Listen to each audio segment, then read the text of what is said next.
Having pulled out of UFC 223 after fucking up his knee tripping over a wire, which is strange considering Tony actually trains tripping over wires, he cancelled his 4 scheduled bout with Khabib, dropped his interim belt, and subsequently lost his spot as #1 contender to the returning McGregor.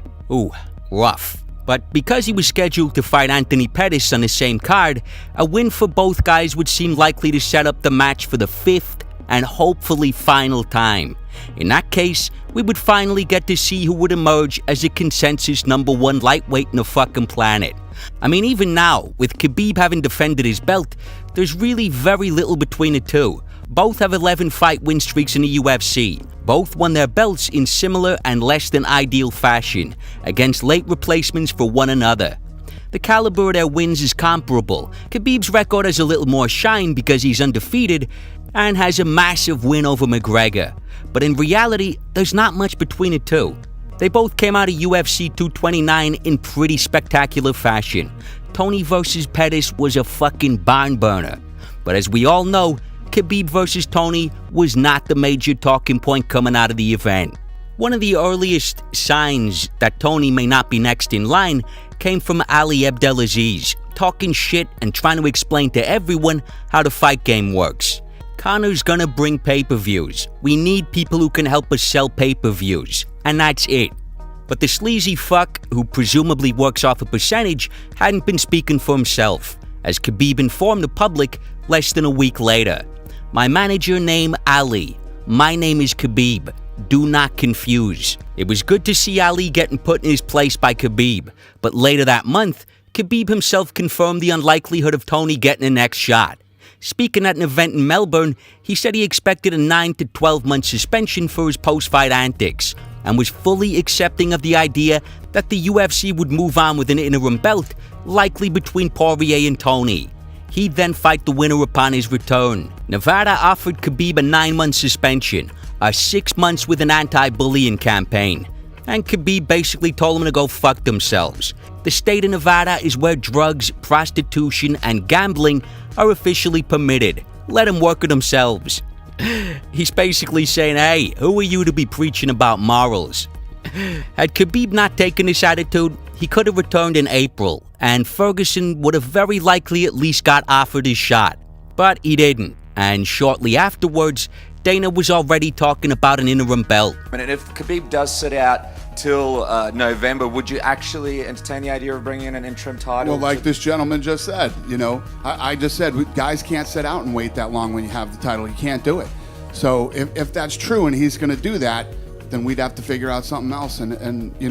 Now, one of the biggest sound bites or nuggets of information about this interim fight is that Tony turned down the opportunity. Dana has said this many, many times over the last few months, but I'm inclined to believe it's only partially true, or only true from Dana's perspective. I think it's likely Tony simply thought he was in the middle of negotiating a McGregor fight, and Dana took the fact that he hadn't immediately signed either Poirier or Holloway as him turning down fights. I think Tony thought he was playing a little hardball, trying to leverage his value, get what he's worth, only to realize very quickly he doesn't have an ounce of sway in the UFC. The idea of Tony versus McGregor was very likely put in Tony's head by Dana himself. You start looking at whether it's Conor McGregor, Tony Ferguson, or one of these other guys. Whoever wants to, when opportunity knocks, answer the door, and we'll see how this thing plays out. So I'm guessing Dana teased him with a massive Conor fight in the media and then approached him with Poirier and Holloway.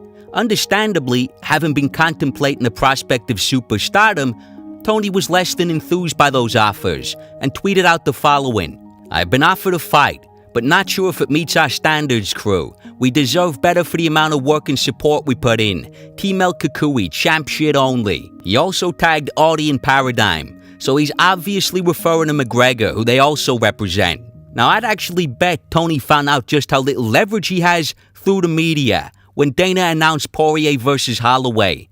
I mean, it was just 2 days after Tony posted that tweet in which he was clearly open to fights and happy to field opponents that Dana came out and announced the fight. It's ridiculous. So I'd say it was much more of a botched negotiation attempt from Tony's perspective than it was a guy who just won't take opportunities when they're handed to him, as Dana framed it. Tony was like, hey, I kind of think I deserve something a little better at this stage. But by booking Poirier Holloway, the UFC sent him an abrupt message. Hey Tony, we're not waiting around to try to accommodate your ass. It's either yes or nothing. And if that's how it played out, then considering the win streak and what he's done in the cage, that's just fucking sad. Now, I'm sure some of you'll say, yeah, no shit. He basically came right out and said it in the fucking tweet. It's hardly rocket science here. And days after Poirier versus Holloway was announced, he was still campaigning for McGregor. So it's obvious. What I'm saying here is obvious. But reading between the lines, the idea that Tony likely felt he was negotiating rather than simply turning down golden opportunities is a meaningful distinction because of the way it was subsequently presented by Dana. Dana has used it to imply over and over that Tony missed the opportunity because he simply wasn't willing to take it, and in a broader sense, to basically discourage negotiating for your worth, and instead encourage a climate of, hey, when I say jump, you say how high, motherfuckers. Where does he fit now in the title picture, and what do you do with Tony Ferguson? I don't know. I say all the time, when there's an opportunity, take it. And everybody who's sitting up here today is proof of that. You take the opportunities and you get the shot. You know, I don't know where this leaves Tony. Tony didn't want the fight. It's the fight I wanted. I mean, we even tried to make the fight with, with these two, and he didn't want it. You can't make anybody fight, man. If he doesn't want to fight, he doesn't want to fight. I'm going to stay active. And it's true. To talk a little further on what he's saying. So after his last fight in Australia, he said, I'm going on vacation with my family. He paid for this 3-week vacation to go away with his family. We called him and said, we're going to do this title fight. Do you want the fight? Left his vacation, left his family, went back into money, camp. But some things are more important than money. So he left his family. He went back into camp. How bad do you want to be a champion? Do you want to get the next title shot? The guys that are sitting at this table today, they want it. So that's why they're here.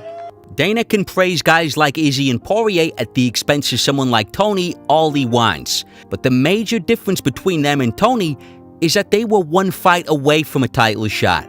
They weren't the number one contender, so it was all upside for them. They got a chance to pick up an interim belt and slide into number one contender status. Tony, who already had an interim belt and was already undeniably next in line, was absolutely justified in thinking, hey, maybe I'm a little beyond glorified number one contender fights.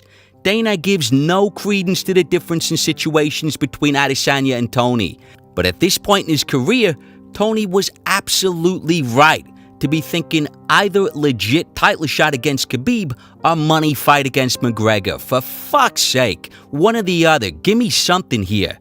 Yeah. Is my life on the line here? Yes. I don't care about the business. I do what is the best for my interest to me. Sure, you have to. I have to be Yeah. selfish, and I am selfish. I say it openly. I say it to the fan, to every. I am selfish because it's a sport that I can die, man. You can die in this sport, and this is the truth. It's a very serious sport, man. It's not like you play hockey, play baseball, play football. You don't play fighting.